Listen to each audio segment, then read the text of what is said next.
భరద్వాజ గారు రాజాసాబు సంబంధించి teaser release 16వ తారీఖు ఉంది. అవును, ఈ లోపే టేజర్ లీక్ అయింది. ఒక 50 సెకండ్లు లీక్ అయింది అనేది గొడవ. ఈ 50 సెకండ్లు ఆధారంగా దాని మీద ఒక స్పెక్యులేషన్ నడిచిపోతుంది అన్నట్టుగా. అంటే నిజానికి మనకి ఫస్ట్ హాఫ్ అంతా లీక్ అయిపోయినటువంటి సినిమాల కథ కూడా విన్నాం మనం. అవునవును, ఇంతకు ముందు. అవును. కాకపోతే ఈ మధ్యకాలంలో లీకేజీ సమస్యలు చాలా చూసాం. రకరకాల అంటే గెటప్పులు బయటకు వచ్చేయటం చూసాం మనం. అవును. ఇలా రకరకాల పద్ధతుల్లో ఈ లీకేజీలు ఎలా అరికట్టాలి అనేది, అలాగే వార్తలకు సంబంధించి రాజమౌళి మహేష్ బాబు సినిమాకు సంబంధించి కొన్ని షూట్ అవుతున్నటువంటి సందర్భంలో వర్కింగ్ వీడియోస్ కొన్ని బయటకు వచ్చినాయి. 2 వీడియోస్ బయటకు వచ్చినాయి. ఆయన ఎక్కడో ఏదో అంటే ఎవరినో చంపేస్తున్నటువంటి షాట్ ఒకటి, ఇలాంటివి. అది కొంచెం ఆందోళనకరమైనటువంటి పరిస్థితి. ఇలాంటివి లీక్ అయిపోతే ఎలాగ కీలకమైనటువంటి సన్నివేశాలు అంటే యూనిట్ వైపు నుంచే ఎక్కడో జరుగుతోంది అనేది ఆ సందర్భంగా అనిపించింది.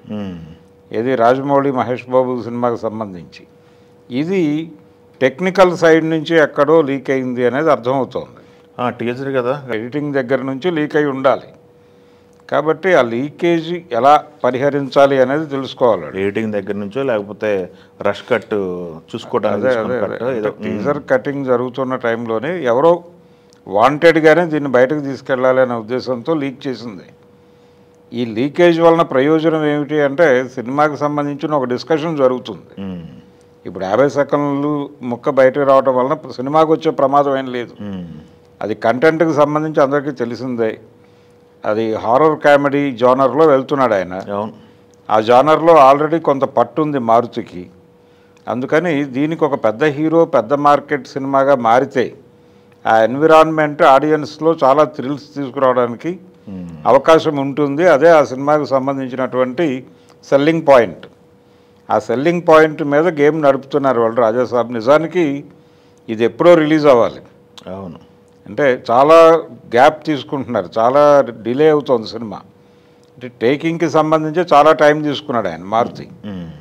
ఇప్పుడు రిలీజ్కి సంబంధించి కూడా రకరకాల డేట్స్ కూడా 1-2 సార్లు పోస్ట్పోన్మెంట్ జరిగింది. అది ఈ ప్రాజెక్టుకి సంబంధించి చాలా ఈగర్గా ఉన్నారు జనాలు. అంటే లోకల్ మార్కెట్ నుంచి దూరం అయిపోయాడు ప్రభాస్ అనేటువంటి ఒక అభిప్రాయం ఉంది జనాల్లో.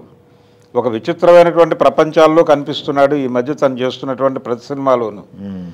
కొంచెం నెగిటివ్ లుక్తో ప్రభాస్ను చూడాలి అనేటువంటి ఒక కోరికని ఈ రాజాసాబ్లో తీరుస్తామని చెప్పి మారుతి చెప్పాడు ముందు. కాబట్టి అలాంటి ప్రభాస్ను చూడటం కోసం ఆయన అభిమానులందరూ వెయిట్ చేస్తున్నారు.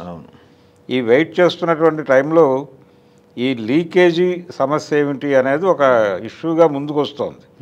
కానీ దాన్ని నెగిటివ్గా చూడాల్సిన అవసరం లేదు. ఇప్పుడు అది జరిగింది కాబట్టి మనం దీని గురించి మాట్లాడుకుంటున్నాం.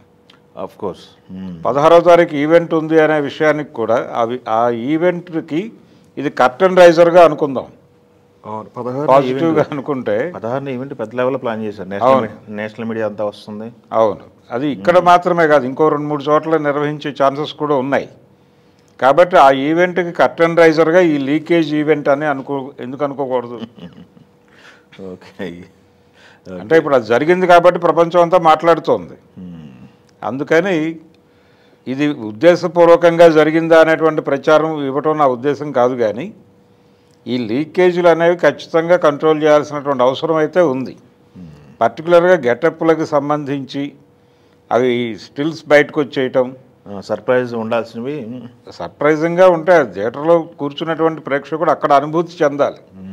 అలా కాకుండా ముందే రిలీజ్ చేయటం అంటే, ఇప్పుడు గతంలో ఒకసారి బాద్షా షూటింగ్ జరుగుతూ ఉండగా ఏదో ఈవెంట్ ఏదో బయట జరిగినటువంటి ఒక సందర్భానికి ఆయన బయటకు వచ్చి మాట్లాడాల్సి వచ్చింది. ఎన్టీఆర్ మాట్లాడాల్సి వచ్చి అలాగే అదే గెటప్లో వచ్చేసాడు. దాని మీద చాలా విమర్శలు వచ్చినాయి తర్వాత, మీరు గెటప్ను బయటకు ఎలా తీసుకెళ్తారు అని.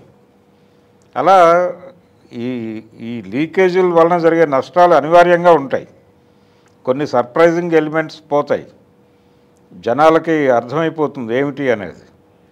అంటే ఒకప్పుడు కథ చాలా ఓపెన్గా ఉండేది. ఒకప్పటి సినిమా వేరు, ఇప్పటి సినిమా వేరు. ఇప్పుడు పెద్ద హీరోల సినిమాలు వేరు.